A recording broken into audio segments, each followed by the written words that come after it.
Okay, now we are going to start first law of thermodynamics.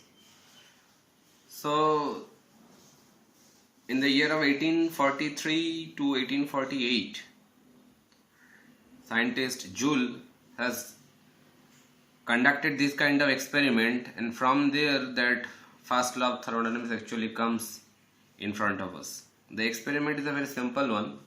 Here we can see this blue colored box is a kind of rigid insulated chamber. That means that black colored blocks. That black colored box is a kind of rigid insulated chamber. So that chamber is rigid means no volume exchange will be there. So volume, neither it will be expanded nor it will be contracted. And insulated means no heat interaction will take place inside of that box with the surroundings. Fine. Inside the box some water is being placed, and that water I am considering like a system. So that black colored line or black colored box is acting like a system boundary. That's why I am written system boundary. We can consider this black colored box is a kind of system, and this wall is acting like a system boundary. So we are concentrating on to the inside part of that particular box.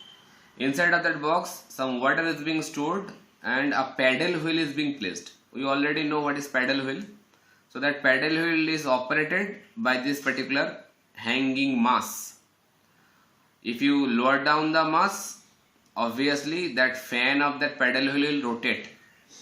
That's why here I have written Z1. Z1 is basically the elevation of the mass at this position, and this is Z2. That means elevation of that mass when you are putting down the mass in the downward direction. And distance difference in height of Z1 to Z2, that is h. So basically with the decrement of that particular height of this mass by amount of h, obviously the potential energy will be changed. That means we know the potential energy is nothing but relates with m, that means mass, g, that is gravitational acceleration, and h means the height from the datum. So if you pull down that mass from here to here, this is drawn by dotted, that means it is the changed position, or rather say the final position. If you pull down the mass from here to there, then obviously that due to the decrement of that elevation, the potential energy will be changed, and due to that change of potential energy, it will be converted to the particular fan and it will rotate. Okay, so during the rotation of that blade of that paddle wheel, what will happen? The temperature of that particular water is getting raised, because some work is being imposed to the system. While the rotor of this particular paddle wheel is being rotating continuously, that means what? That means by changing this position of mass, we are supplying some work to the system. And as a result of that, what will happen? Some heat will be generated inside, and that if you put a thermometer inside that box, so the thermometer will sense some temperature will getting raised due to the rotation of that particular paddle wheel. Got it? Now if we take that insulated black colored box over here, that is the figure B, and this one is the figure A. Okay, that is the figure A. That means that is the initial condition, and that is the final condition, figure B. So here we have just shifted that particular black colored box over here. Here what is happening? A big chamber is there, that is also water filled. Now already I have placed that insulated black colored system inside of that large chamber, and that large chamber is also water filled. So basically that system is submerged in the water now. Submerged in the water. That's why it is written water bath. Water bath means that black colored system, a system boundary, always in contact with the water. Around its all the surfaces are in contact with the water. So that's why it is called water bath. So now the paddle wheel it is not rotating. It is still connected, but it is not rotating now. That's why that hanging mass is absent there. Now while the box is here, due to the rotation of that paddle wheel, the temperature is being raised, and that's why the thermometer gives us the reading. The temperature is being raised. Now immediately that box is being shifted over here, and here you can see two thermometers are there. One is the same one which is fixed inside the box, and the other one is fixed with the water of that particular large chamber. Now if we place that system in this condition for a time interval or time span, so what will happen? So obviously the system temperature, which is measured by this thermometer, it will slowly comes down, because it is surrounded by water. So the system temperature will slowly come down to this initial temperature. Initial temperature means before rotating the paddle wheel, whatever the temperature of that particular water inside the system, it will come back again to its initial temperature. Understood? So it's a kind of cyclic process.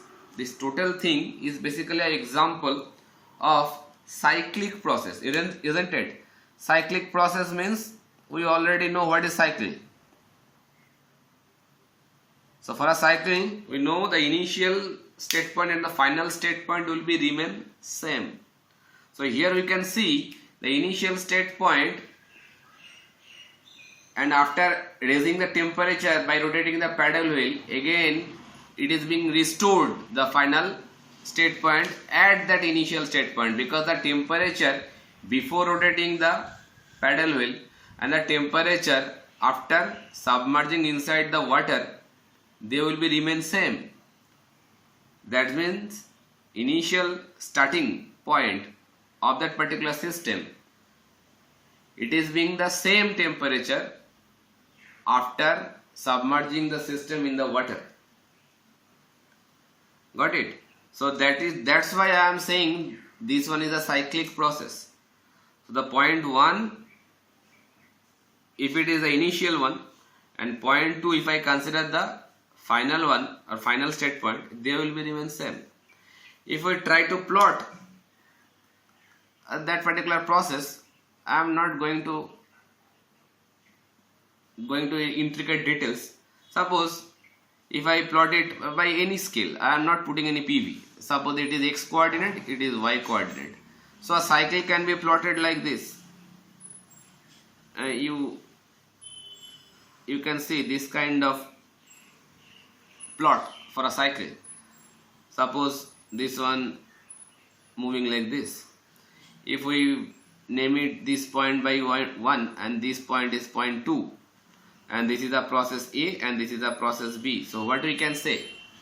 That from point 1 to point 2, adapting the process A, and then again from point 2 to point 1, naming the process by B, but it is a cyclic process, because initial journey point or the starting journey point 1 is like this. At this one point, the x value is this one, x1, and this value is y2, y1. At this point, that x value and y value, we can get it like this way. If we shift this value on x-axis and y-axis, so both these values can be recorded. Now from 1 to 2, the process followed by this curve. Then again point 2 to point 1, it is moving in a different path, following a different path, but it is again reached to that particular state point 1. So that's why I can say initial state and the final state, that is remaining the same. That's why it is a cyclic process. The path can be different. Both the processes is following different path. But point 1 initial and after completion of two different process, it is being again reached to the point 1. That's why I am saying that when it is a cyclic process. And here also we can see that before starting the paddle wheel, the temperature of the water, then we have rotated the paddle wheel, temperature is being raised, again we shifted that box like this manner, and immediately after some time interval, the heat of that particular water stored in the system, it will be transferred to the surrounding water, and again it will come back to its initial temperature. That means the initial and the final temperature both are basically the same. So that is also a kind of cyclic process, and it is also a closed system, isn't it? It is also a closed system. Obviously it is a closed system. Why? Because you can see here that for closed system we know mass and energy both won't interact with the surroundings. So you can see that it is a rigid and insulated chamber.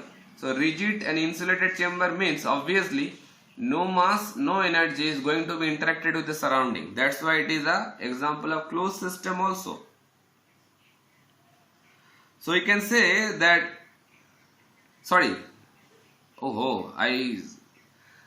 in fluency I did a big mistake. For closed system only, it's a blunder one. I have just told you people the isolated system. It's not a isolated system, it's a closed system. So only energy will cross the boundary, not the mass.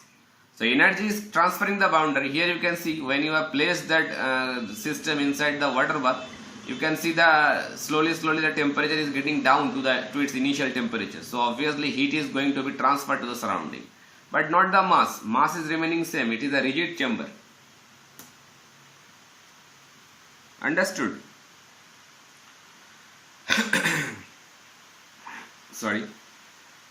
So it is a rigid chamber, but not the insulated one.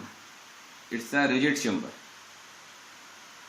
So in this particular case, by observing this data, the scientist Joule conclude that one experiment like this manner, that when a closed system executes a complete cycle, because it's a complete cycle, we can write down the law like this manner: when a closed system executes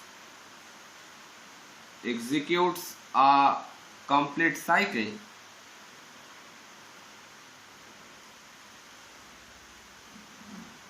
then the sum of heat interactions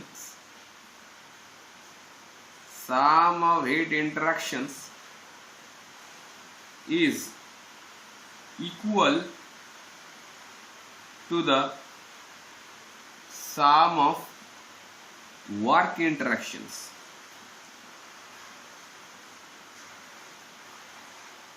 That is the law, first law of thermodynamics. What does it mean?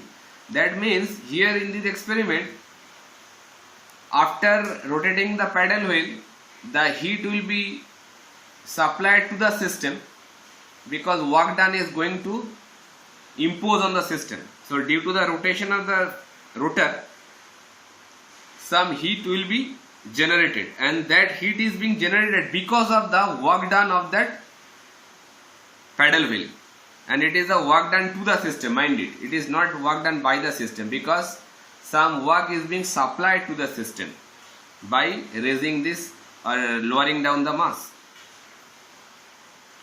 So due to the work done supplied to the system, some heat is being produced. And again, we can see that the process is a cyclic process. So the amount of work you have supplied to the system, if you quantify the amount of work done, then that amount of heat will be evolved to the system. That's why I have written over here the sum of heat interaction It is basically an algebraic sum. So in many ways we can supply heat can be interacted with the system. So all the sum of the amount of heat interactions is equal to the all the sum of the work interactions. That's why it is written that sum of heat and sum of work. If lots of work is being done to the system, then you have to take the sum of all work done. And if many ways the heat is being transferred to the out of the system or can be to the system, however it is, then you have to take sum of all those heat interactions. We already know the sign convention that if the work is done to the system, it is negative, and if work is done by the system, then it is positive. Similarly, for heat interactions, the reverse sign convention is there. If heat is being supplied to the system, then it is positive, and if it is rejected from the system, then it is negative. In this particular case, work done to the system, that's why work done should be negative, and heat is rejected from the system, that way heat interactions also is negative here. So first of all, if we explain this first law of thermodynamics mathematically or in a differential form or in integral form, slowly we'll come to those things. If we explain that law in an integral manner, then we can write like this. This is a symbol of cyclic integral. I think you people are knowing with that those symbols because they are belonging to the 10+2 standards. Cyclic integral of del Q. Why it is written curly D? Because it is an inexact differential. We also know all these inexact and exact differential previously. So we can write cyclic integral of del Q is equal with cyclic integral of work done. That is the whole thing, whatever I have written in this statement. Cyclic integral means the algebraic sum of all those heat interactions is equal to the algebraic sum of all those work interaction also. Okay, I can write this law like this manner also. I can write this thing like this manner also. Del Q summation of Q summation of W. That also a kind of representation of first law of thermodynamics.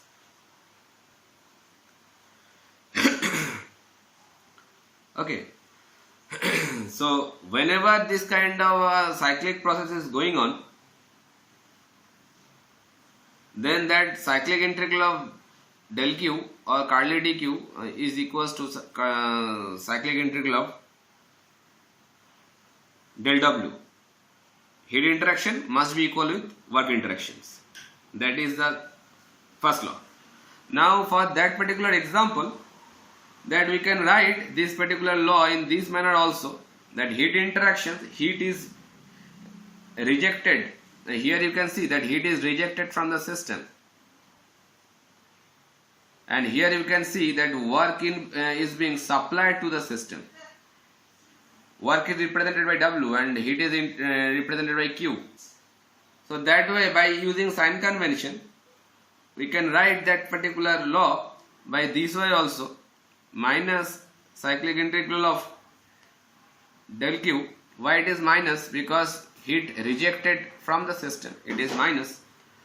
And if you take this del W into left hand side, so it will be minus cyclic integral of again minus del W. Why? Because the work supplied to the system, that's why it is also minus. Now it is equals to 0. Then that thing can be expressed like this, cyclic integral of del Q. If you take a minus common, so again it will be cyclic integral of del W is equals to 0. So as a whole I can write it with a single cyclic integral sign, that is del Q minus del W is 0. You can write, instead of del, you can write d cut also. I think you can remember this sign also. They are same. You can use any of them. So the final form I can write cyclic integral of del Q minus del W, that is equals to 0. That is the first law of thermodynamics. Okay, and if you take this particular process over here, then I can put a boundary condition over here, that boundary condition 1 to 2. If we take this particular cycle onto this particular notation, because 1 and 2 points I have described here, so I can put a boundary limit over here also, that lower limit of 1 initial state to the point 2. So del Q minus del W, interval of del Q minus del W will be 0. And I can also write that way by putting this algebraic sum also, that Q minus W 1 to 2, that is also 0.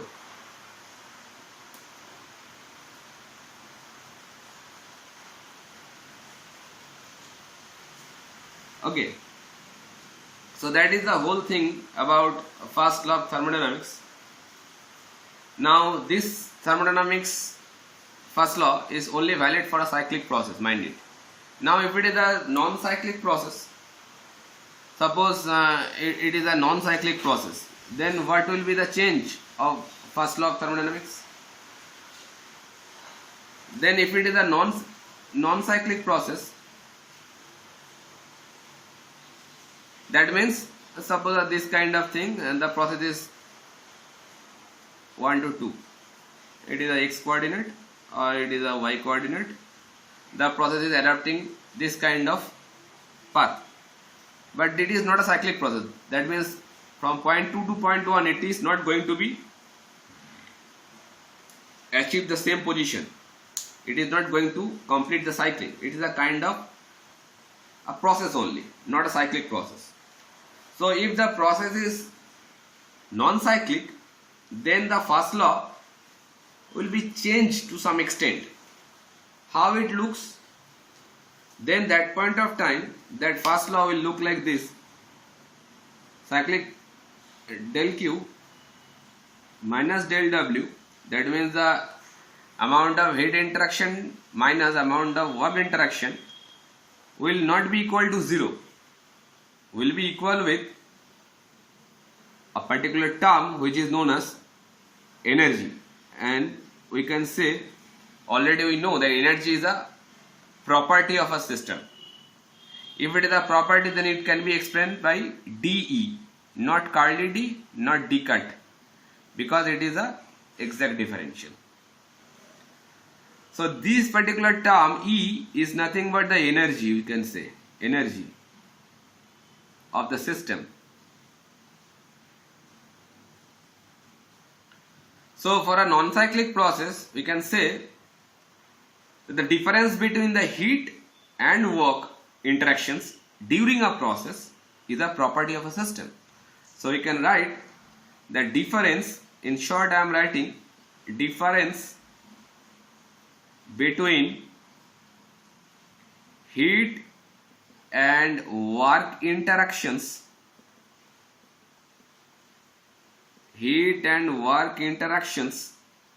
during a process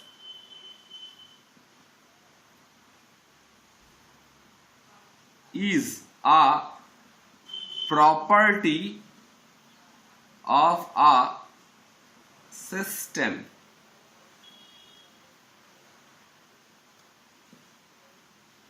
This is for a non-cyclic process. Why it is happening so?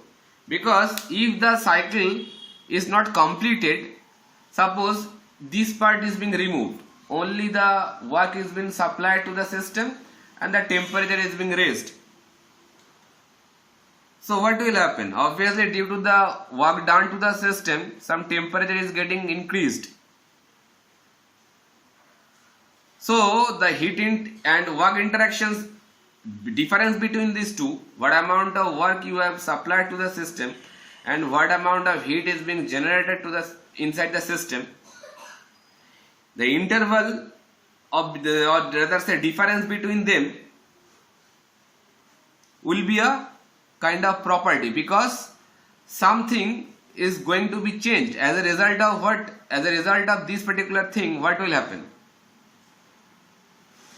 It can happen, suppose if it is a water, then the internal every molecules of water is being heated, they are getting excited, they are moving here and there randomly because the heat is being raised. We all know if it is heat is being supplied to any system, then the molecular momentum will be increased. Okay, if there is any open space, then that molecule can randomly run here and there. So this kind of things can occur.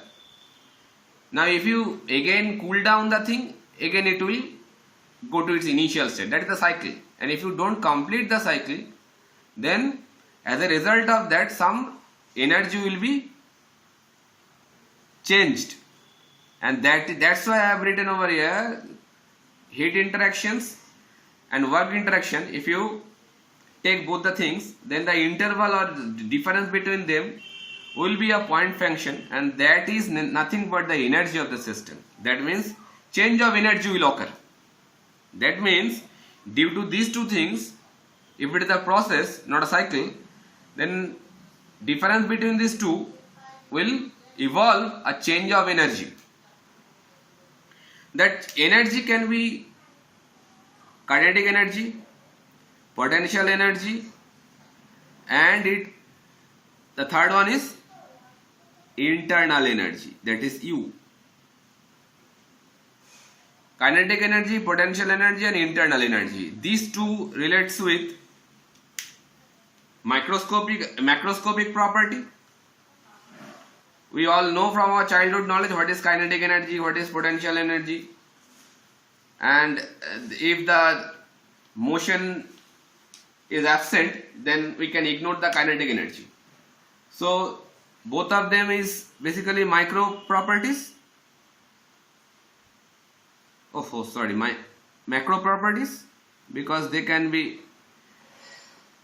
sensed from outside, and it is the internal energy, it is dealing with the micro property, because it is dealing with the molecular behavior, how the molecules is behaving. So due to the supply of heat energy, the internal energy will be raised, and if you extract the heat from the system, then obviously internal energy will be getting lower down. But this kinetic energy and potential energy, if there is any absence of any motion or absence of gravity, we can ignore these two terms, kinetic energy and potential energy. But this internal energy always will be there. You can't ignore it. That's why rather of dE, we prefer to write that particular equation for a process like this manner: del Q minus del W is equals to du. It's a capital U, huh? Because we ignore, here I should write that Ke, absence of motion and gravity. We can ignore Ke and Pe ignored. So that's why we can consider the only internal energy. So that is the form whatever we can write for a non-cyclic process. Also we can say that this kinetic energy and potential energy, both of them basically changes from system to system, from one system to another system. These two energy frequently changes. That's why also we can ignore both of them, but this internal energy we cannot ignore. So that's why that first law of thermodynamics for a non-cyclic process, it is written like this way. Got it? So in differential form, it is written like this way. So you can write this particular equation like this manner also. Del Q is equals to du. Mind it that del and d, they should be look different because both of them mean something else. Now amount of infinitesimal work done can be expressed by PdV also, because we know the displacement work done can be explained by PdV also.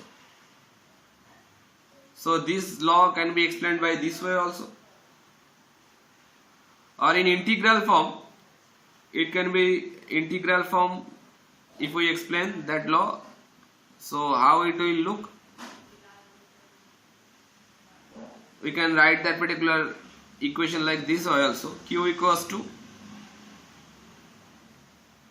del U, that means change of internal energy, plus integration of PdV. That is the integral form of first law of thermodynamics. From there, if you know these particular things, obviously del U means what? Del U means U2 minus U1. If you know the internal energy at point 2 and point 1, so you can get this value. And if you know the expression of PdV, for which kind of process is taking place, is it a adiabatic process or isothermal process or isochoric process, depending on that work done can be find out. That way the amount of heat can be find out. Now we are going to explain a new topic, that is perpetual motion machine of first kind.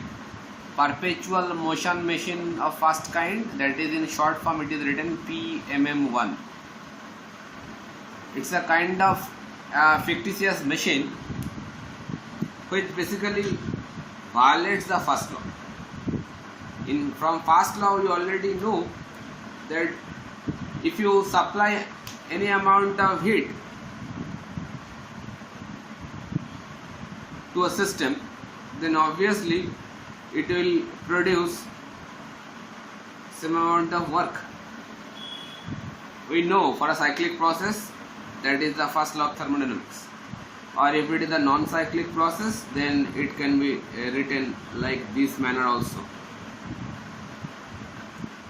d cut Q minus d cut W is equals to du. This is for cyclic process and this is for non-cyclic process. Both the cases we can see the amount of heat you are supplying to the system, it is converted into amount of work.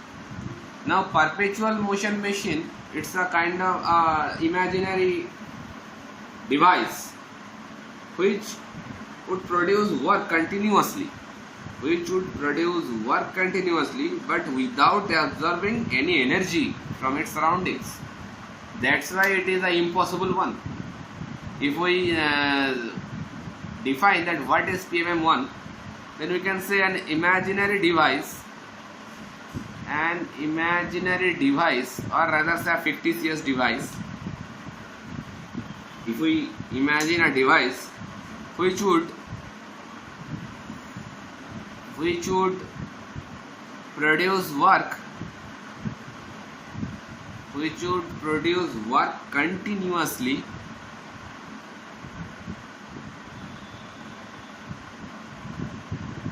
without absorbing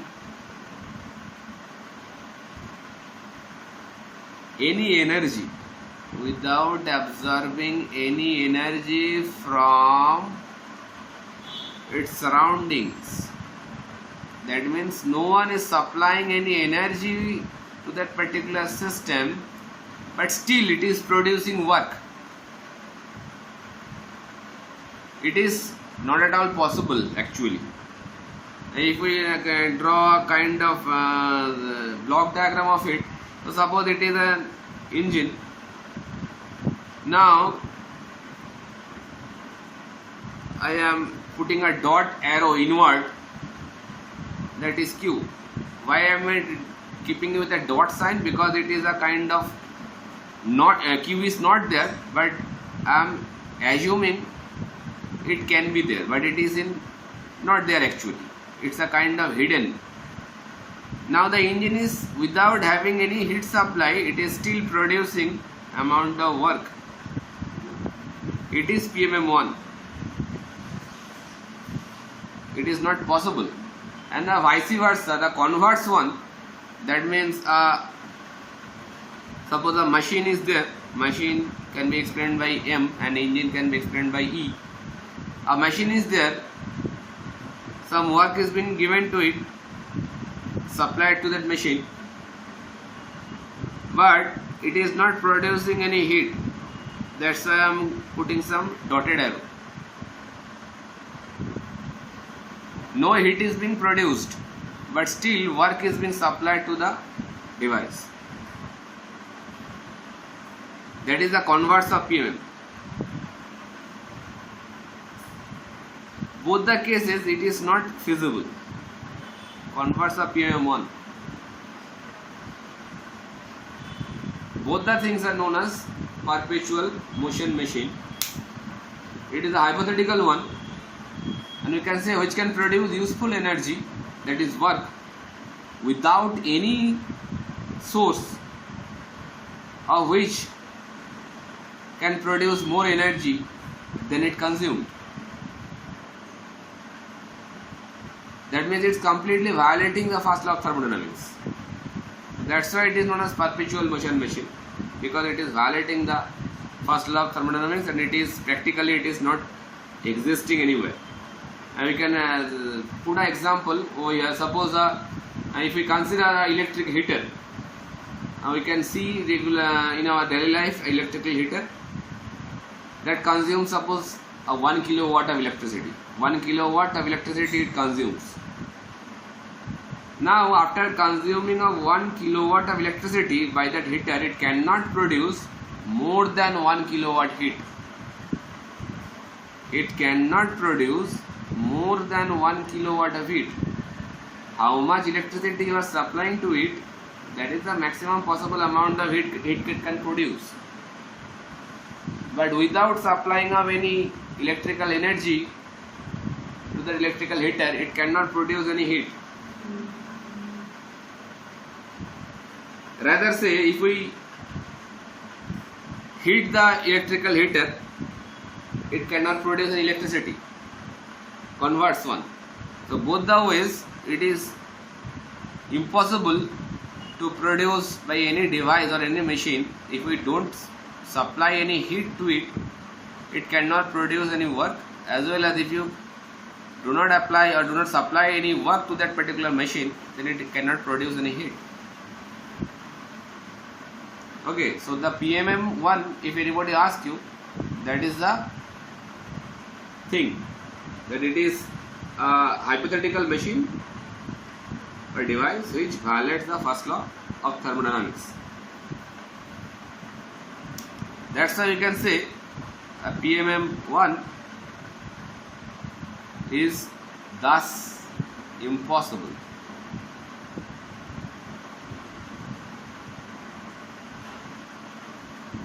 Okay. Next, moving on.